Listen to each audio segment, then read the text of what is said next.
Buenas tardes. Continuamos con la parte de las funciones reproductoras masculinas y hemos dado el día de ayer un orden que nos da Guyton para enfocar este sistema reproductor. Ese orden es analizar la parte de la espermatogenia, analizar la característica del acto sexual masculino y la regulación de las funciones reproductoras en el varón en torno a las hormonas. Ayer hacíamos un recuerdo anatómico de las distintas estructuras que conforman parte del aparato reproductor, ¿no? Citadas en la parte de anatomía. Ahí está cada una de las estructuras, mencionamos la glándula prostática, la porción del cuerpo peniano, la porción de testículo, la envoltura que es el escroto, el tejido eréctil por los cuerpos cavernosos y esponjosos, la dilatación del cuerpo esponjoso que es el glande, la conformación de una serie de conductos a través del conducto deferente, que va desde esto que se llama epidídimo, y el epidídimo es una conexión con los túbulos seminíferos internos, ¿no? En esa conexión interna nosotros podemos ver esto. Aquí están los túbulos seminíferos, donde se van a producir los espermatozoides. Acá está la red testicular o red de testis. Esto de testis me hace recuerdo a testud, porque él es el que menciona propiamente el término de testis, y nada raro que encuentren a pacientes mayores de 60 años que se refieren como testis a los testículos. Bien, los libros de biología hace unos 40 años hacían esa mención de testis a los testículos. Bueno, luego estamos con la parte, me siguen entrando, ¿y por qué tan tarde algunos? Aquí está la parte del epidídimo, ahí está la cabeza, ahí está el cuerpo del epidídimo, la cola, y la cola conectada a esto que representa el conducto deferente. El conducto deferente va a ir a terminar a una unión con un conducto propiamente de las vesículas seminales. Allí están las vesículas seminales. El conducto deferente se une a un conducto propio que tiene cada una de las vesículas seminales. Son dos. Lo mismo, son dos conductos deferentes, son dos vesículas seminales. Por lo tanto, la unión del conducto deferente más un conducto de la vesícula seminal forman un conducto eyaculador. Lo mismo este otro lado, van a formar ambos conductos del conducto deferente y el conducto de la vesícula seminal, el conducto eyaculador, que va dentro de la glándula prostática y desemboca en esto que es la uretra. Doble función para la uretra masculina, que es la de eliminación de la orina y por donde va a ir el semen, ¿no? Ayer estábamos describiendo la espermatogenia, mencionábamos ya el primer concepto de Guyton a partir de las espermatogonias, ¿no? Entonces, estas espermatogonias que en su división celular, a partir de la mitosis en la primera instancia, van a dar origen al espermatozoide. Esas fases de la espermatogenia empiezan por un estímulo hormonal a los 13 años en promedio, ¿no? En 13 años en promedio, donde la adenohipófisis comienza a mandar estímulos hormonales, FSH y LH, a los túbulos seminíferos, a las células de Sertoli, para producir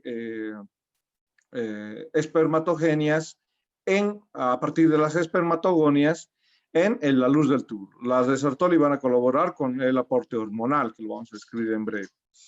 13 años es en promedio, ¿por qué? Porque al igual que las mujeres, vamos a hablar de la menarca. La menarca, que es la primera menstruación en la mujer, puede variar, lo mismo en el varón. La edad reproductiva en la reproducción, en esto que es la espermatogenia, puede variar la estimulación que vaya a ser la adenohipófisis. Puede ser a los 3 años, como puede ser a los 9 años también. Las características del clima, ya les he dicho que influyen mucho, los climas tropicales a mayores temperaturas tienden a generar un estímulo más temprano, tanto para la menarca como para la estimulación del espermatogenia. Muy bien, y las características genético-hereditarias. Si la madre ha tenido una menarca a los 9 años, muy probablemente la hija también tenga una menarca a los 9 años, ¿no? O la influencia paterna. Si la menarca del lado del padre, la madre del padre es la que ha tenido una menarca temprana y eso ha influenciado sobre los espermatozoides, que son los que asignan el sexo. ¿Por qué? Nosotros ayer decíamos que acá está la célula primordial que migra hacia el testículo para formar la espermatogonia. Dichas espermatogonias se dividen en primera instancia por mitosis. Ahí está en un periodo de 25 días.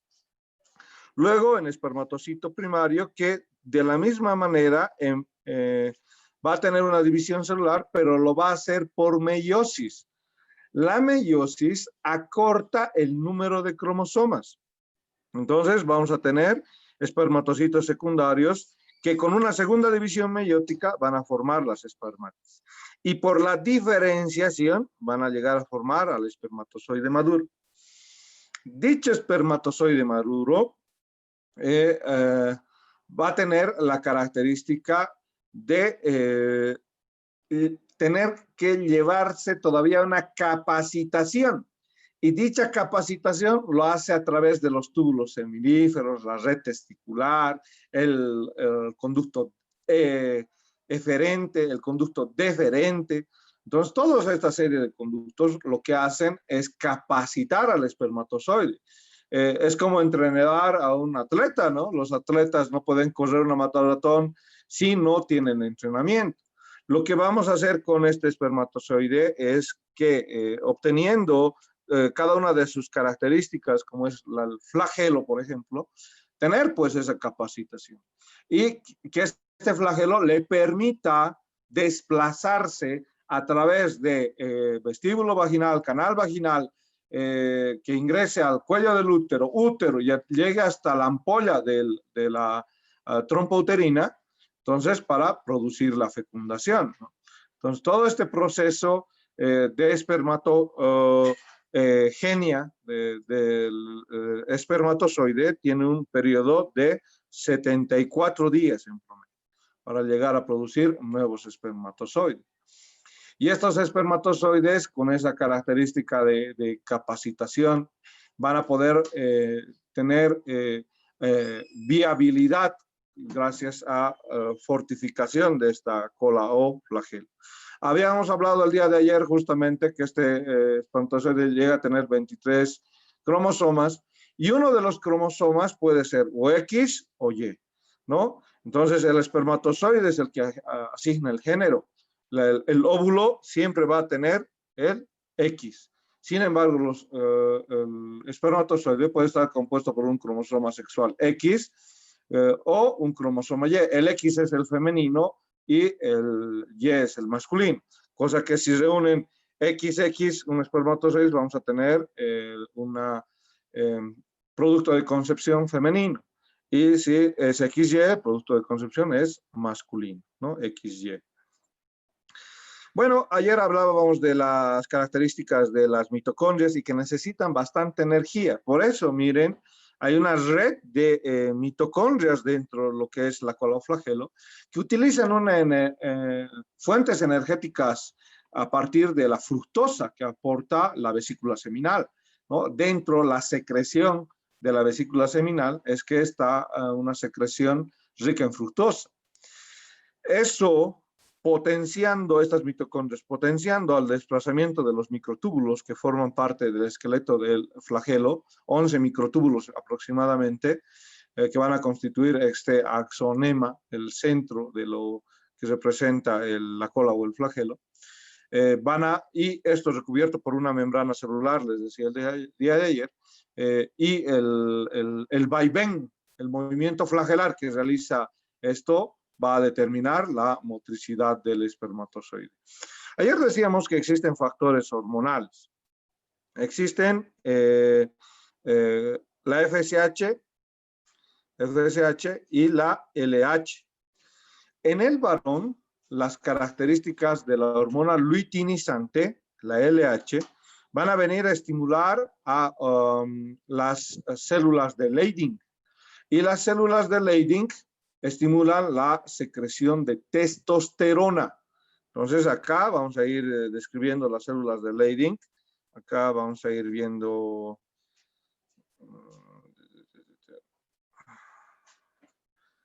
Cantar de Caterine Martins y Coaquira, ¿no? Acá tenemos las características de una formación de celulares en la parte de la misma manera testicular, que son conocidas como las células de Leydig. Y esas células de Leydig son las encargadas de producir la testosterona. La FSH, y eso a raíz de la LH, la FSH, la folículo estimulante, estimula las células de Sertoli. Acá están las células de Sertoli, en el círculo. Aumentamos si quieren para que puedan ver esta diferenciación celular. Están las células de Sertoli. Para que las células de Sertoli lo que hacen es estimular a sus vecinas, que son las espermatogonias, e inducir la conversión a las espermatas, ¿no? Ahora, dentro de dentro de las características de hormonas, hablemos también de los estrógenos en el varón, ¿no? Los varones también tienen una cierta cantidad de estrógenos formados a partir de la testosterona por estas células de Sertoli.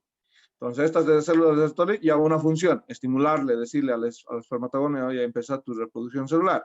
Y otra, agarrar los estrógenos y,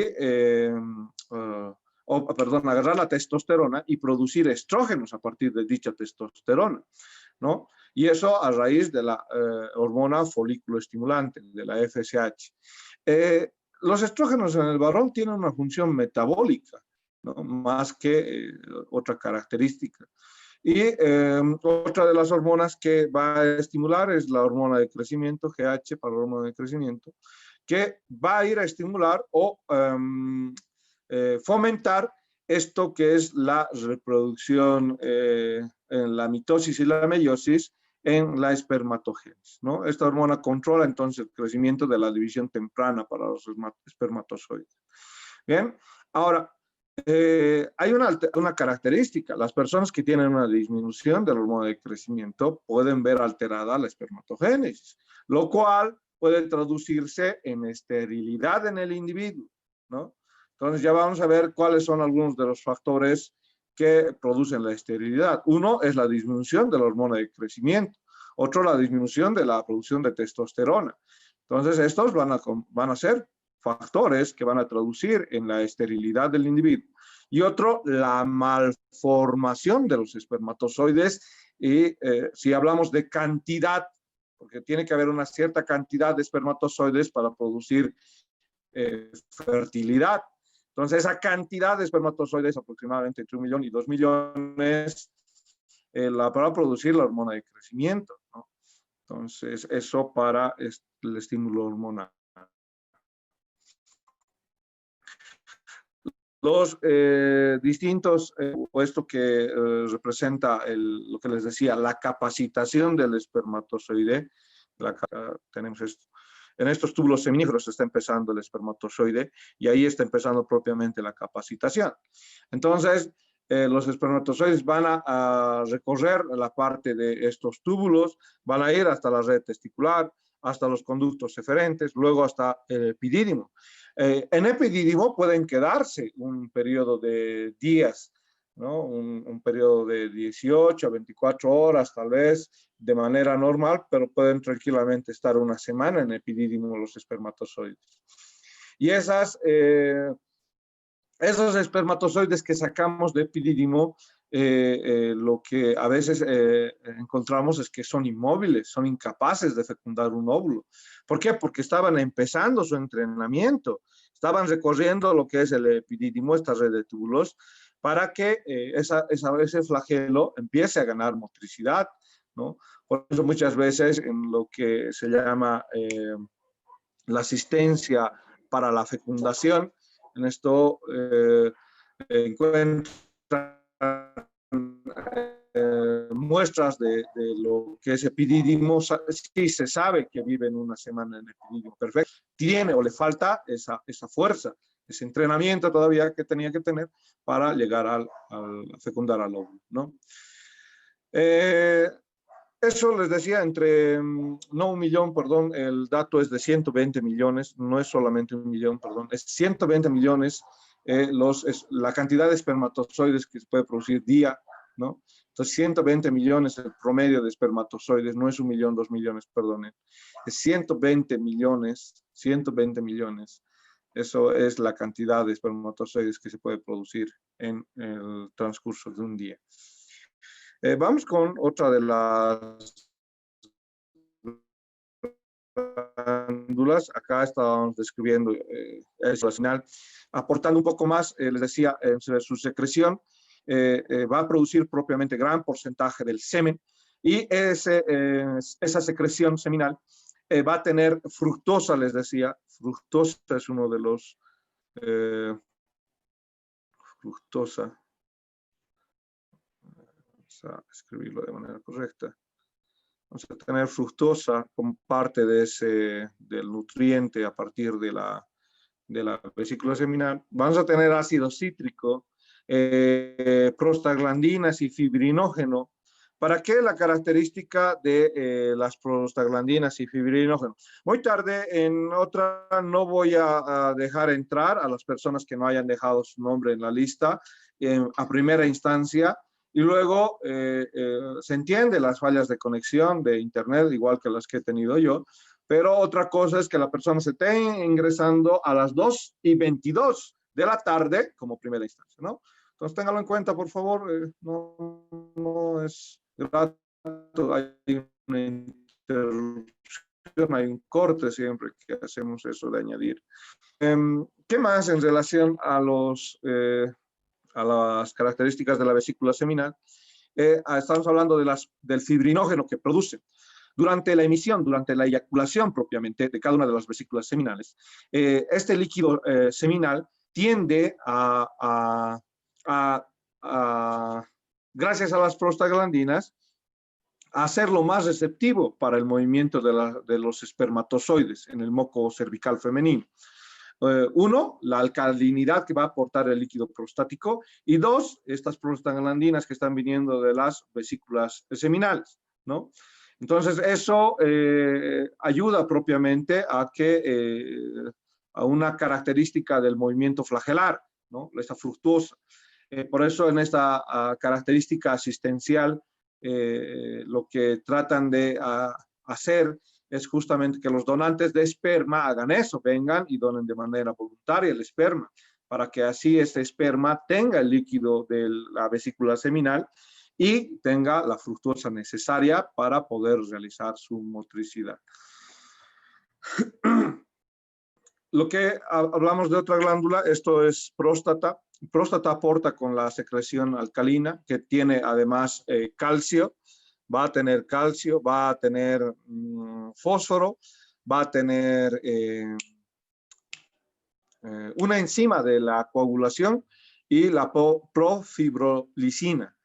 Entonces, ¿para qué esta enzima de la coagulación? Y obviamente el carácter alcalino que aporta próstata, porque el pH vaginal es ácido. Entonces, la característica para que el espermatozoide sobreviva es aportar esta alcalinidad por parte del líquido prostático, ¿no? Entonces, las secreciones vaginales tienen un pH más elevado, de 4, pero el pH del líquido prostático es de 6, 6.5, más o menos, ¿no? Entonces, eso le facilita la motricidad y la sobrevida al espermatozoide. El espermatozoide puede vivir 24 horas en canal vaginal todavía, teniendo en cuenta que está rodeado de este líquido prostático, ¿no? Entonces, todo lleva a producir este compuesto. Esto que es el semen, ¿no? Ahí está una muestra de semen que muchas veces se solicita para hacer cuantificación de espermatozoides y ver la morfología de los espermatozoides. ¿Bien? Entonces, eso para la característica de la eyaculación, ¿no? Entonces, las vesículas seminales aportan 60% para este semen, 60%. La próstata aporta el 30% para la secreción y para constituir el semen. Y 10% lo aporta el conducto deferente. El conducto deferente también, al igual que lo que hace intestino, aportar una característica de secreción para el tránsito intestinal a través de la mucosa. Lo mismo hace conducto deferente, aporta una secreción mucosa para el tránsito de los espermatozoides, ¿no? Y todo esto en conjunto, hemos dicho de la próstata solamente 6.5, pero en conjunto el semen, el líquido, escuchen la diferencia. La próstata tiene su líquido prostático un pH de 6, 6.5. Pero el semen, con todo, con el líquido seminal, con el líquido mucoide que aporta el conducto deferente, llega a un pH de 7.5. Bastante alcalino el semen. ¿Bien? Entonces, dentro de esta característica, lo que le lleva al espermatozoide necesario para la fecundación son cada una de sus partes. Hace un momento mencionábamos la parte del flagelo. Ahora sí mencionamos la parte superior, mencionamos a la acrosoma, mencionamos una membrana de superficie, mencionamos a la vacúola, una cubierta anterior de la cabeza y una cubierta posterior de la cabeza. Esta porción acrosomal lo que va a hacer es liberar enzimas al momento de llegar a la porción de la unión con el óvulo, ¿no? Para fecundar al óvulo.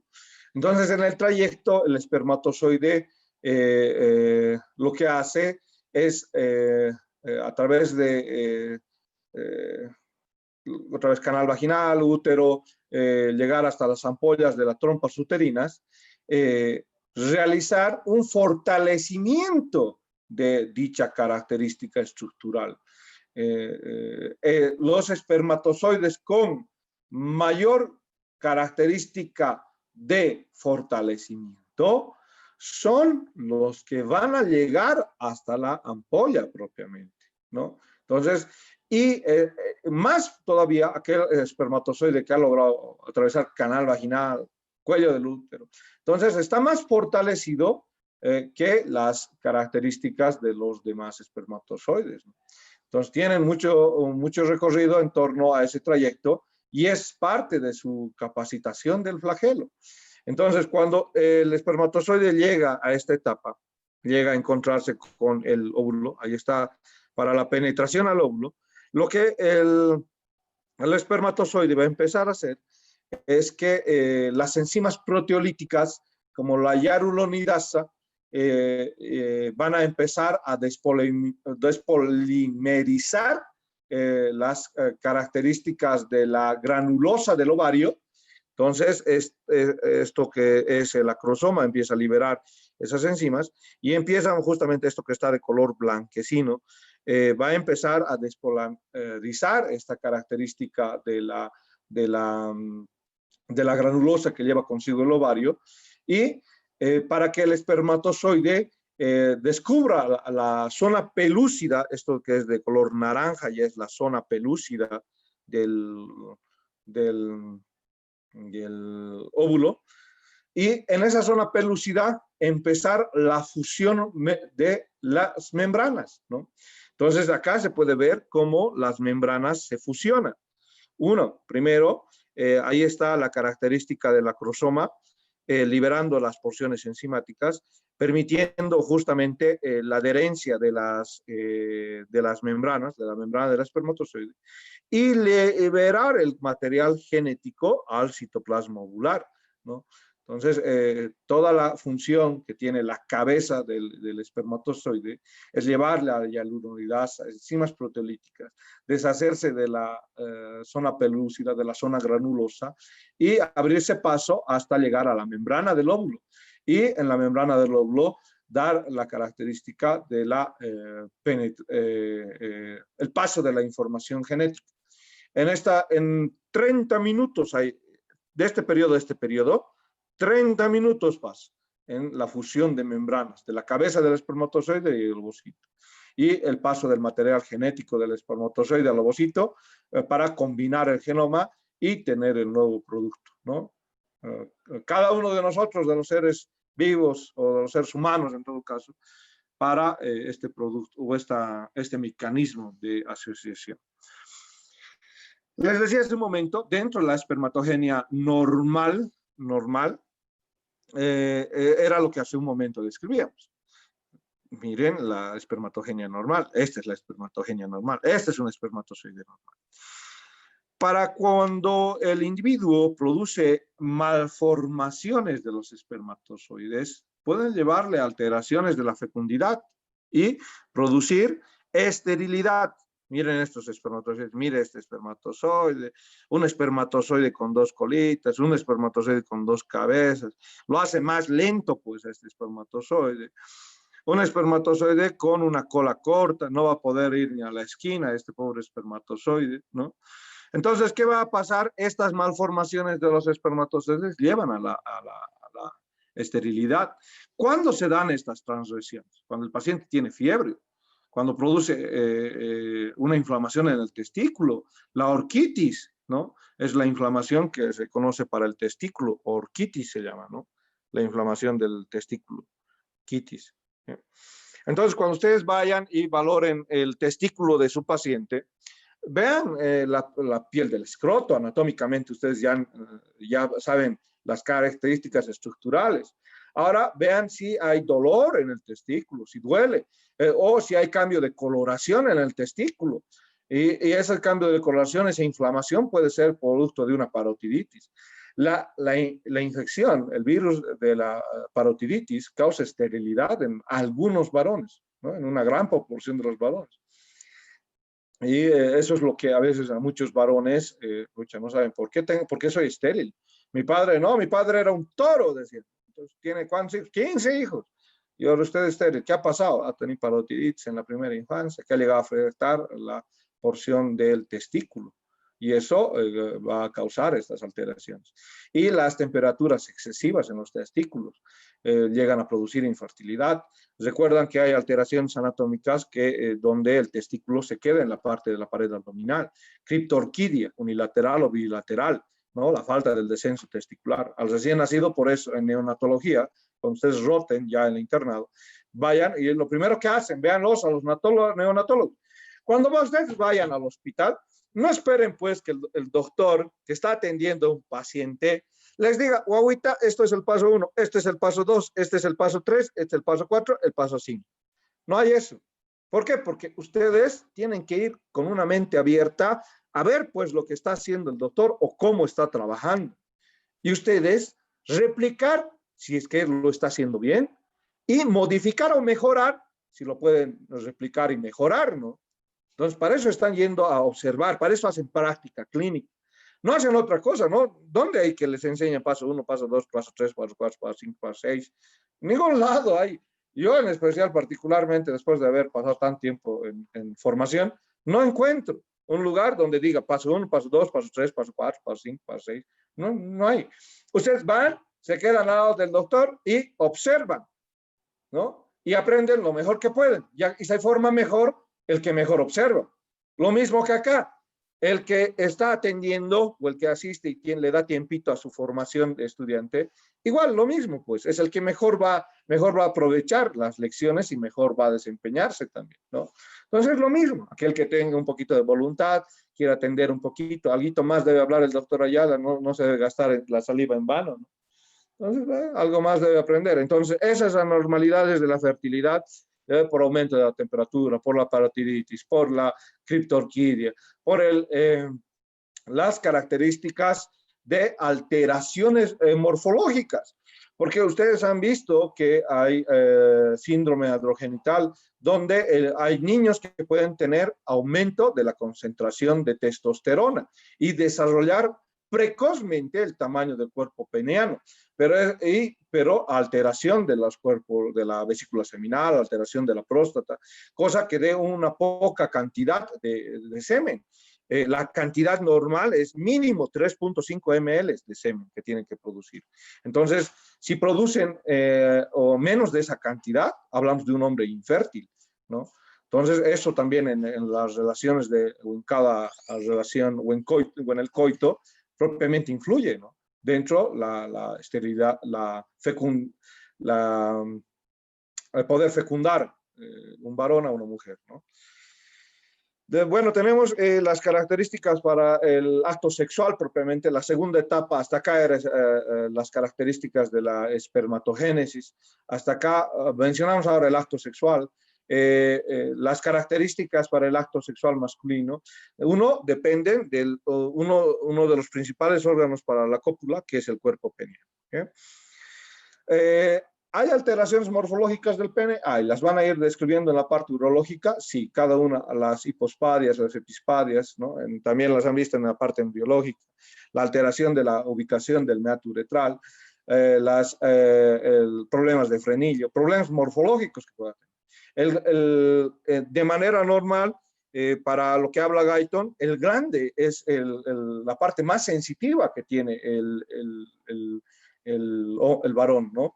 Es donde propiamente, de manera especial, puede originarse la sensación sexual, ¿no? Bajo la acción de masajes a nivel del glande, existe una estimulación a través de la vía sensitiva que llega hasta el plexo sacro, ¿no? Va a llegar hacia el plexo sacro.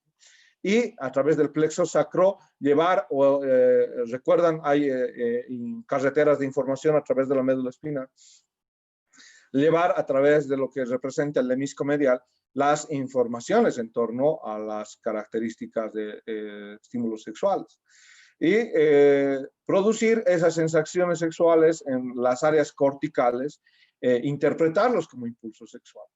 Eso a partir del estímulo físico, pero el ser humano no solo funciona por estímulos físicos, no solo con contacto físico se puede tener un deseo sexual.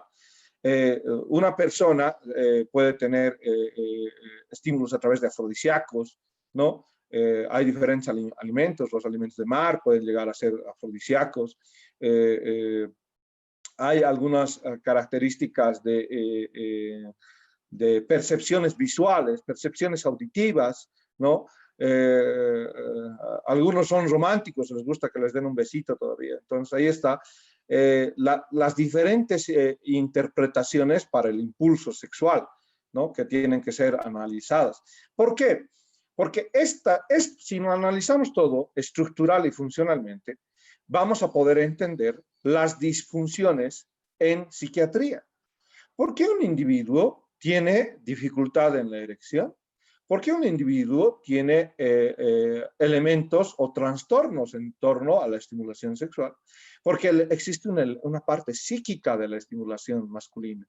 Y estos estímulos psicológicos son los que van a permitir realizar el acto sexual.